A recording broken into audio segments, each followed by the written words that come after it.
In 1989, my friend Jim Jordan and I were hired by the Southern Pacific Railroad to film some of their trains in the San Bernardino area as part of an air pollution study that they were involved in.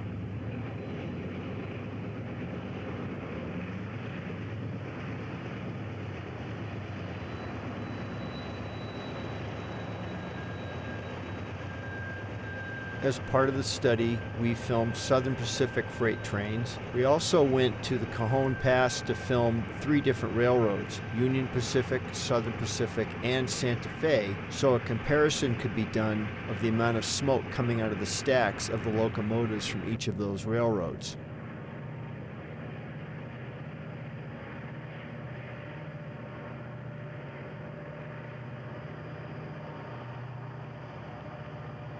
In 1996, the Southern Pacific merged with the Union Pacific Railroad, so this is all pre-merger footage of the Southern Pacific. Also, the Southern Pacific at that time in 1989 had combined with the Denver and Rio Grande Western Railroad the previous year in 1988, which explains why there's a mixture of Rio Grande locomotives in with the Southern Pacific. You'll also notice locomotives by subsidiary Cotton Belt, aka St. Louis Southwestern Railroad.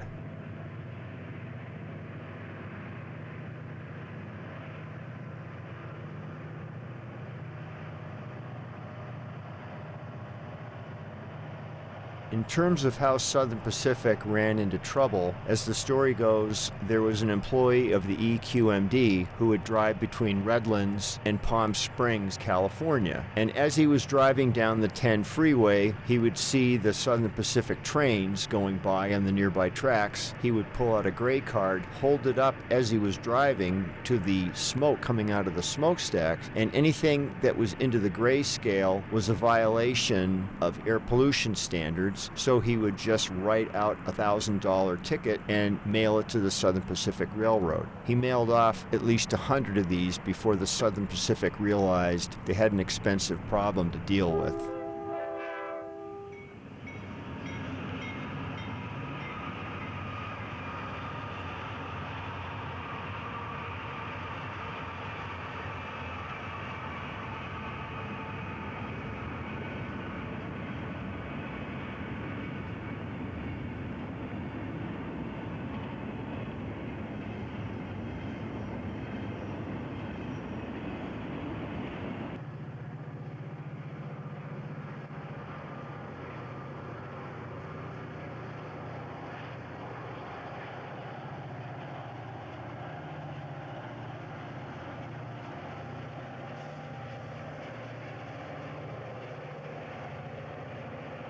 Beaumont Hill was another location we filmed because there was a slight grade there, so that would give us some indication if a locomotive was struggling to get up the hill and gave off a lot of smoke, then that locomotive might be a candidate for removal. It was a lesser grade than Cajon Pass and more of a grade than Indio.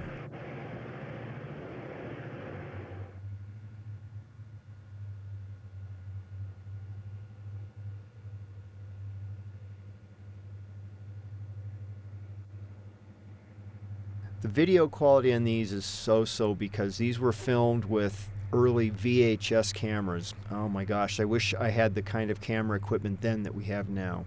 Anyway, it's a window on the past, so I hope you enjoy it.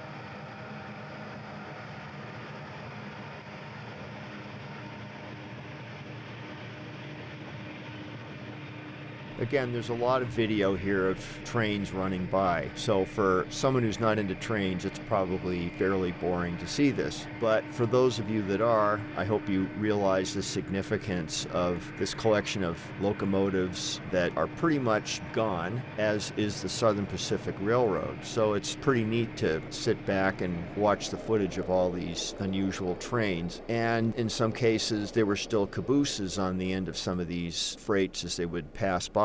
So besides collecting evidence for the court case through our videos, we were also documenting the end of the caboose as it was being phased out by all the Class 1 railroads.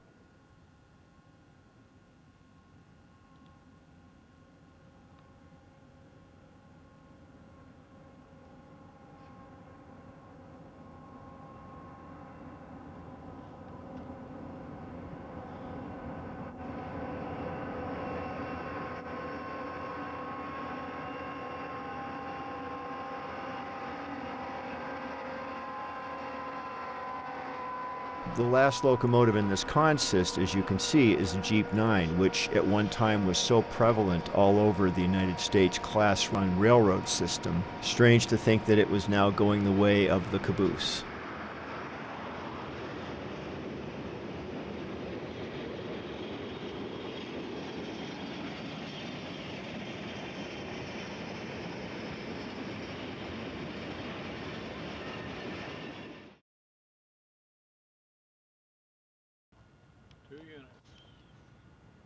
And then Indio was a third location because it was a straightaway. So that way any locomotive traveling along the tracks wouldn't have any grade to be fighting. So if a lot of smoke was coming out of the stacks, they would know instantly that there was a problem with that locomotive.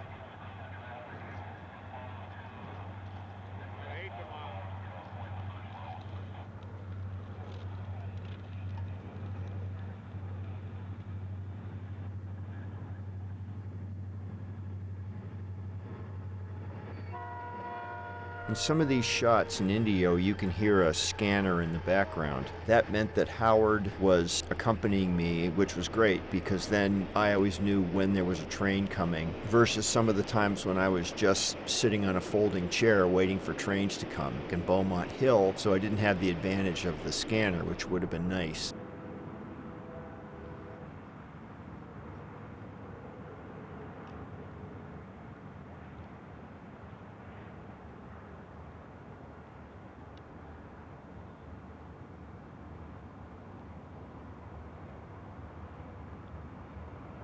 By now you've probably noticed there's a timestamp burned into the corner of all of these videos. That was done because the railroad wanted to be able to keep track of not only the locomotive numbers but also the time of day, which would help them to determine what the train number was and what the consist was on those freight trains, to help them further in their research to figure out which locomotives were problematic and which ones weren't.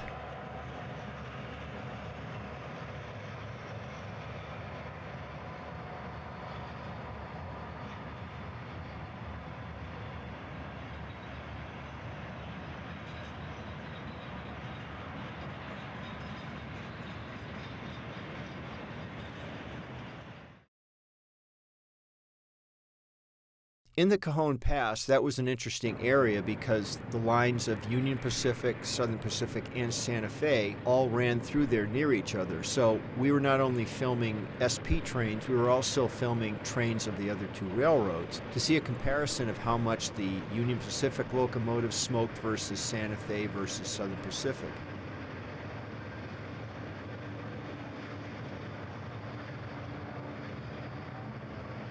So in this footage shot up in Cajon Pass, we see Santa Fe and Union Pacific freight trains passing each other going up and down the hill. It was very helpful to the Southern Pacific Railroad in their air pollution case. They could point to the other railroads and say like, hey, you know, we're not the only ones that have locomotives that are out of compliance with the EQMD standards for how much exhaust could be emitted from the smokestacks.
For years, I've stood by the railroad tracks to wait for trains to come along so I could film them for free. Well, in 1989, for the Southern Pacific to pay us to stand next to the tracks all day long and film trains, it was kind of a dream come true. At the time, I realized what a great opportunity it was to be able to work for the railroad and get paid to videotape trains.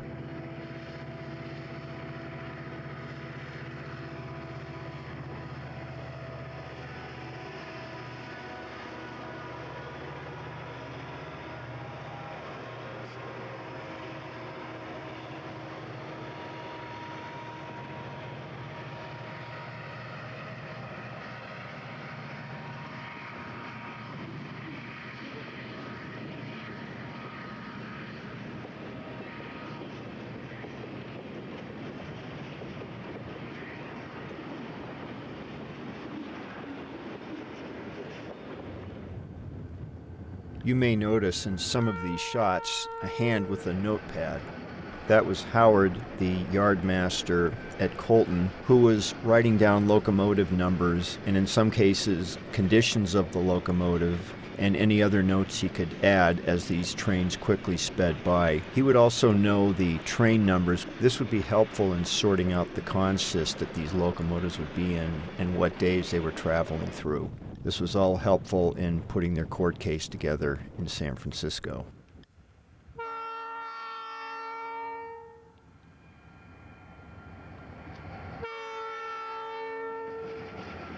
In the end, I don't actually know what the final outcome was for the Southern Pacific court case, but I believe that through our videos they gathered enough evidence to probably at least make a nice settlement so they wouldn't have to pay upwards of $100,000 in fines.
Trained to be a locomotive engineer?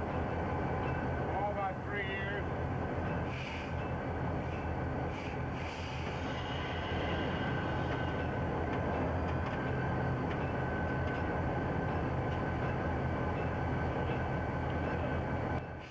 Our contact person with the Southern Pacific Railroad was a guy named Howard, who was the yardmaster in Colton, California. Really great guy. I wish I could remember his last name. He would go with us on filming expeditions to write down locomotive numbers as the trains went by. In the cases where we were up in the Cajon Pass and there were other railroads' locomotives going up and down the grades there, he would be delighted to see a Union Pacific locomotive or a Santa Fe locomotive just smoking away, and he'd go, oh, this will be great in court up in San Francisco. Oh, this is good. This is really good. As we were waiting for trains, Howard would also hunt around up in the Cajon Pass for arrowheads. He was an avid arrowhead collector. I don't know that he found any, but it was fun working with him. And being up in the Cajon Pass, it was really a beautiful place. We saw lots and lots of really amazing trains.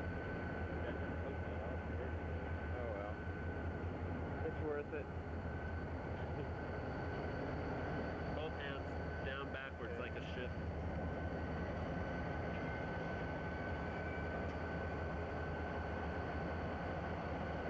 Jim, can I give this to you? Yeah. Give me coming down.